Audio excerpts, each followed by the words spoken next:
हम लोगों का टॉपिक चल रहा है हार्ट फेलियर। बहुत बड़ा टॉपिक है हार्ट फेलियर।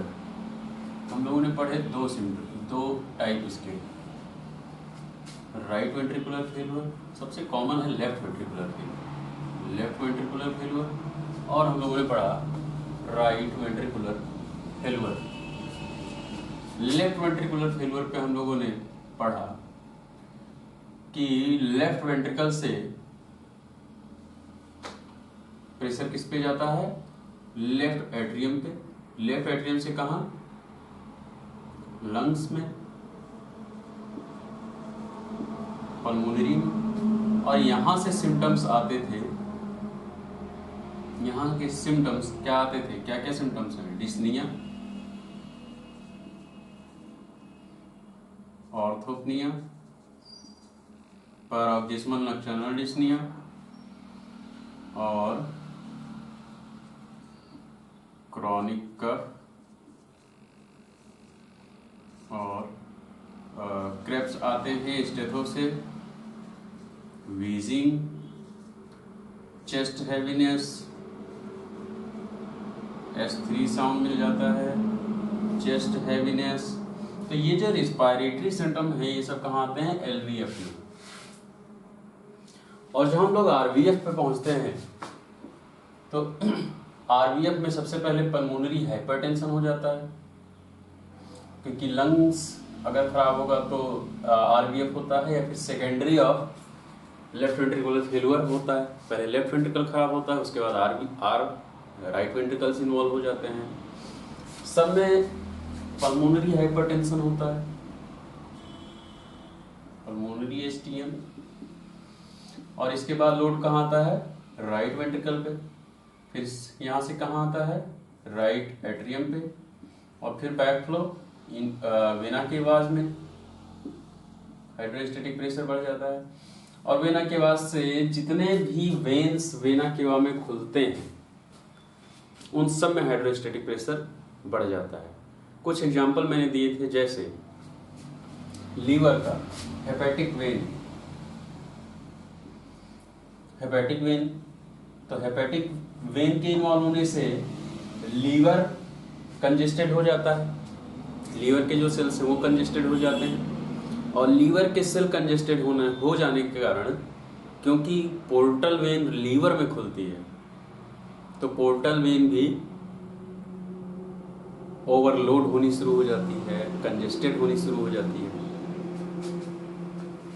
याद आ रहा है, जैसे लीवर है, ये लीवर है, और लीवर में हेपेटिक आर्टरी लीवर के लिए सप्लाई होती है। ये इसके दो ब्रांचेज हो जाती हैं लोब वाइज। तो इसमें ऑक्सीजनेटेड ब्लड लीवर को हेपेटिक आर्टरी से मिलता है, और जब ये ऑक्सीजन यूज हो जाता है तो ये ब्लड आगे भेज दिया जाता है।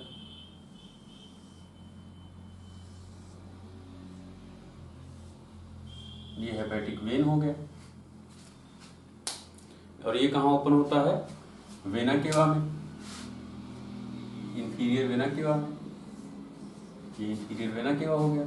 इंफीरियर वेना केवा कहाँ ओपन होती है, राइट वेंट्रिकल में, राइट एट्रियम में। राइट एट्रियम से ब्लड राइट वेंट्रिकल में जाता है।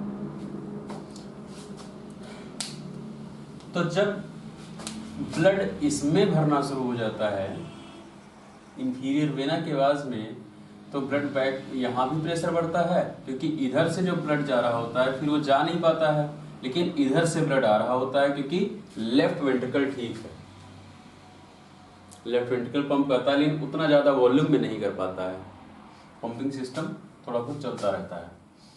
लेकिन अब ये ब्लड बैक फ्लो होता है तो यहाँ कंजेस्टेड हो जाता है, हेपेटिक वेन में यहाँ कंजेशन हो जाएगा, और ये कंजेशन धीरे धीरे, अब जब इसमें कंजेशन हो जाएगा तो जो इधर से ब्लड थोड़ा बहुत आता है वो इसमें पंप नहीं हो पाएगा, तो लीवर के अंदर ही वो सारा ब्लड भरता चला जाएगा, और धीरे धीरे लीवर डायलेट हो जाएगा, क्योंकि इसके अंदर फ्लूइड भरता चला जाएगा। इसको कहा हाइपर कंजेशन कहा जाएगा, लीवर कंजेस्टेड हो जाएगा। और क्योंकि जो आपकी इंटेस्टाइन्स हैं,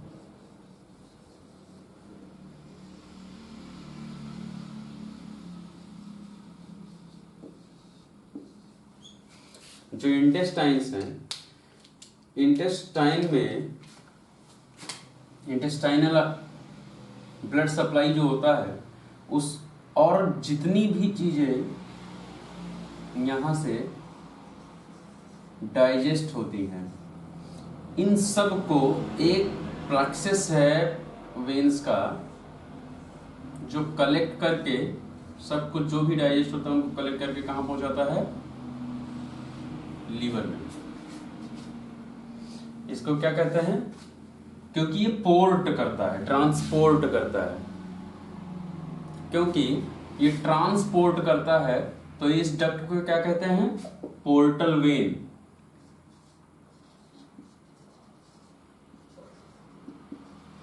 पोर्टल वेन। अब इंटेस्टाइनल जो डीऑक्सीजनेटेड ब्लड था वो पोर्टल वेन में आता है, न्यूट्रिशन जो भी डाइजेस्ट होता है वो पोर्टल वेन में आता है। अगर लीवर कंजेस्ट हो गया और यहां से ब्लड आगे बढ़ेगा ही नहीं,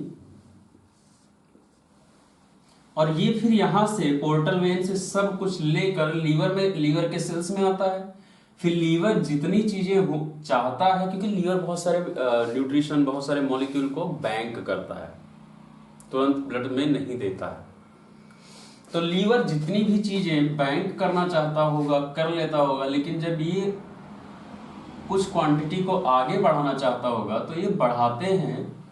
जब यहाँ से इंटेस्टाइन से जितनी भी चीजें डाइजेस्ट होती हैं वो लीवर में आता है, और लीवर से ये डाल दिया जाता है हेपेटिक वेन में। यहाँ से हेपेटिक वेन में चला जाता है नॉर्मली, और हेपेटिक वेन से कार्डिया के पास चला जाता है, और कार्डिया पूरे शरीर में बांट देता है।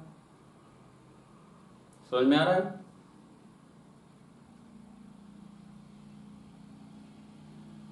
कार्डिया ब्लड में मिक्स करके पूरे शरीर में बांट देता है, डिवाइड कर देता है, पंप कर देते हैं। लेकिन अगर यहां से बैकफ्लो होना शुरू हो जाए तो जो चीजें इंटेस्टाइन से जा रही थी ये सब कुछ लीवर में एंट्री नहीं कर पाएंगी, क्योंकि लीवर कंजेस्ट है, और फिर ये सब यहीं भरना शुरू हो जाएंगे। जो इंटेस्टाइन का ब्लड है वो भी यही भरना शुरू हो जाएगा। तो इंटेस्टाइन में भी धीरे धीरे कंजेशन होना शुरू हो जाएगा, यहां कंजेशन होना शुरू हो जाएगा, ये भी कंजेस्ट हो जाएंगे। तो इनका डाइजेस्टिव सिस्टम खराब होगा, इनका एब्जॉर्प्शन खराब हो जाएगा, ये एब्जॉर्ब नहीं, रीएब्जॉर्ब नहीं करेंगे, सब कुछ एब्जॉर्ब नहीं करेंगे, तो इंटेस्टाइन्स खराब हो जाएंगी। न्यूट्रिशन जो भी थोड़ा बहुत है वो एंट्री नहीं हो पाएगा, तो न्यूट्रिशन की कमी हो जाएगी शरीर में, वजन गिरने लगेगा, वेट लॉस होगा, माल न्यूट्रिशन होना शुरू हो जाएगा। ये सब पॉइंट समझ में आ रहा है? ये सब किसके सिम्टम है? राइट वेंट्रिकुलर फेल्यूर के। ये सब होगा। और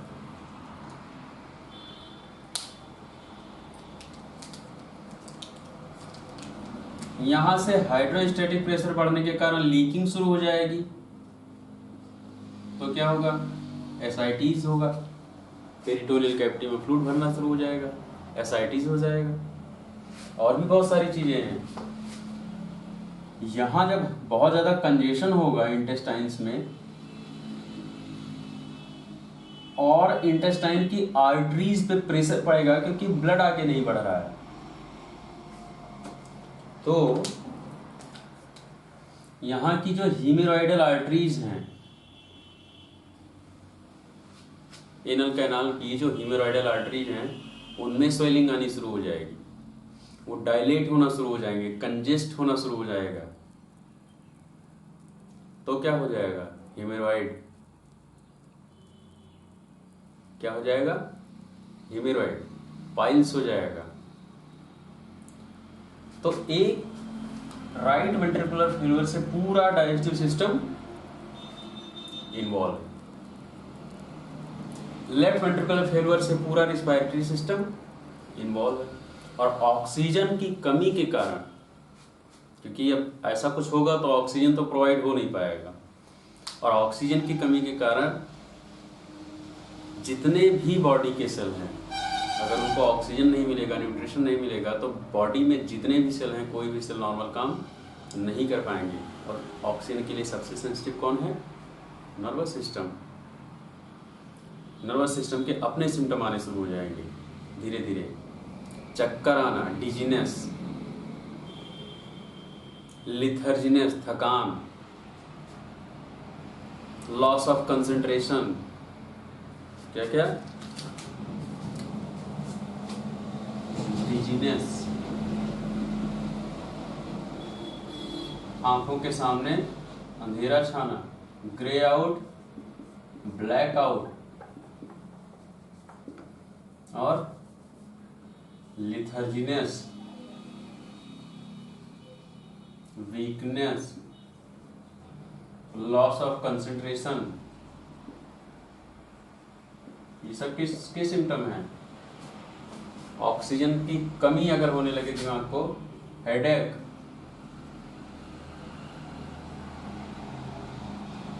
ये सारे सिम्टम आने शुरू हो जाएंगे। और भी ड्राउजीनेस, ड्राउजीनेस मतलब आलस्य, ड्राउजीनेस, और भी सिम्टम आएंगे अगर और बढ़ गया तो डेलीरियम, सीजर्स आ सकते हैं ऑक्सीजन की कमी से, पेशेंट कोमा में जा सकता है, और डेथ भी हो सकती है। ये सब नर्वस सिस्टम के अपने सिम्टम हैं। ऐसे ही अगर अलग अलग हम लोग सारे सिस्टम उठाना शुरू कर दें तो कोई भी सिस्टम ठीक से काम नहीं करेगा, क्योंकि ऑक्सीजन प्रोवाइड नहीं हो पा रहा है। तो उसकी कमी के सारे लक्षण आने शुरू हो जाएंगे। क्लियर, ये सारे। तो एलवीएफ और आरवीएफ में कुछ अंतर पता चला।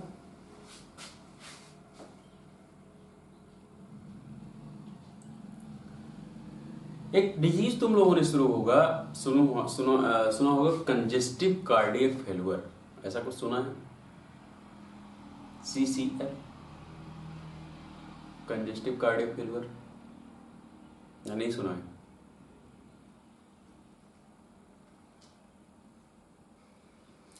CCF, कंजेस्टिव कार्डियक फेल्यूर, एक डिजीज सुना है। बहुत सारे पेशेंट्स में एक्चुअली में हम लोगों ने पढ़ा कि लेफ्ट वेंट्रिकुलर फेल्यूर इन्वॉल्व होने से धीरे धीरे राइट वेंट्रिकुलर फेल्यूर इन्वॉल्व हो जाता है, और बहुत सारे पेशेंट में राइट वेंट्रिकुलर फेल्यूर से धीरे धीरे लेफ्ट वेंट्रिकुलर फेल्यूर इन्वॉल्व हो जाता है। ये फ्यूचर ही है। ये सब जो सिम्टम्स हैं ये उन लोगों के लिए हैं जो अर्लियर स्टार्टिंग फेज है, कि किसी में पहले राइट वेंट्रिकल फेल हो जाता है, किसी में पहले लेफ्ट वेंट्रिकल, तो उनके सिम्टम्स ऐसे आने शुरू होते हैं। लेकिन ऐसा नहीं है कि कोई पेशेंट लेफ्ट वेंट्रिकल फेल होगा और उसका राइट बचेगा। अगर उसको ट्रीट नहीं किया गया तो धीरे धीरे राइट भी फेल होगा। तो यहाँ अब 3 टाइप हैं, left ventricular failure, right ventricular failure,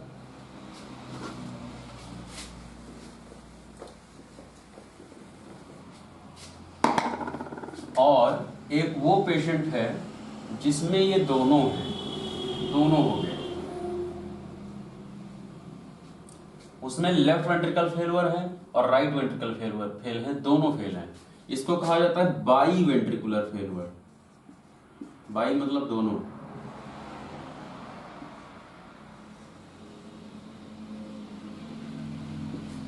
by ventricular failure, by ventricular failure में क्या क्या होगा, जो भी सब कुछ राइट वेंट्रिकल के साथ हो रहा है ये सब कुछ हो जाएगा, लेफ्ट वेंट्रिकल के साथ हो रहा है यहाँ सब कुछ हो जाएगा। मतलब क्या हुआ कि बाई वेंट्रिकल फेल्यूर अगर किसी का दोनों वेंट्रिकल्स फेल हो गए तो जितने सिस्टम हैं, रिस्पायरेटरी, डाइजेस्टिव, नर्वस सिस्टम, मस्कुलोस्केलेटन, जितने भी सिस्टम हैं सब कुछ फेल हो जाएंगे।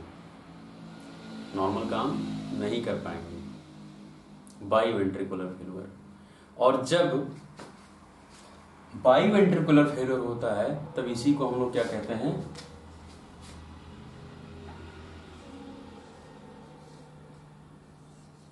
CCF, congestive cardiac failure.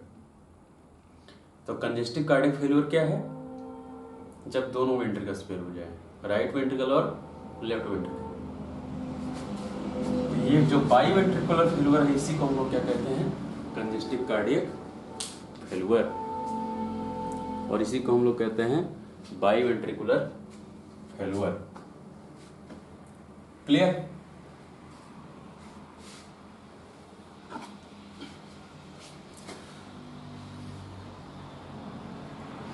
तो right ventricle failure, left ventricle failure में कोई कंफ्यूजन जो क्लियर ना हुआ हो कॉन्सेप्ट? अगर नहीं तो हम लोग आगे बढ़ते हैं और कुछ टाइप्स और हैं उस पर डिस्कस करते हैं। जैसे एक्यूट वेंट्रिकुलर फेल्यूर या एक्यूट कार्डियक फेल्यूर और क्रॉनिक कार्डियक फेल्यूर। कुछ केसेस आपको मिलते हैं जिसमें एक्यूट फेल्यूर होता है। एक्यूट मतलब शीघ्र, शीघ्र अतिशीघ्र कार्डिया फेल हो जाता है, और शीघ्र मतलब सेकंड से लेके हफ्ते भर में, एक हफ्ते में, 2 हफ्ते में, 1 मिनट में कार्डिया फेल हो जाए, इनको कहा जाएगा एक्यूट कार्डियक फेल्यूर। और दूसरे आते हैं क्रॉनिक कार्डियक फेल्यूर, जिनको महीनों सालों लग जाते हैं कार्डियक फेल होने में। सबसे पहले हम लोग डिस्कस करते हैं एक्यूट कार्डियक फेल्यूर। कौन कौन से कंडीशन है जहां पर कार्डिया सडन ब्लॉक हो सकता है, सडन फेल हो सकता है। तो हार्ट फेल्यूर के अगर हम लोग टाइप देखें तो 2 टाइप हो जाते हैं, acute heart failure, chronic heart failure.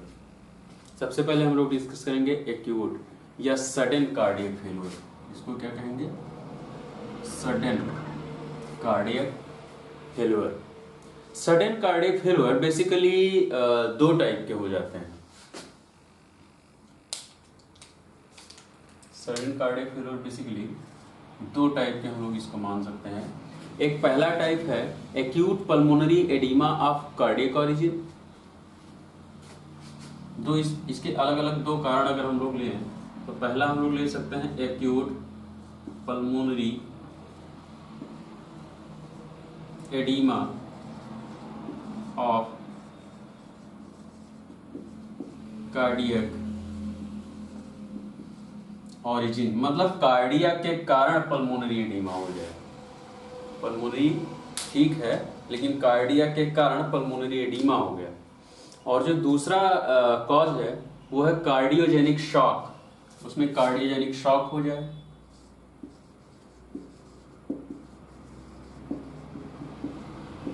Cardiogenic shock, cardiogenic shock, इसको जो कार्डियोजेनिक शॉक है इसको कार्डियोवैस्कुलर कोलैप्स भी लिख सकते हो। कार्डियोवैस्कुलर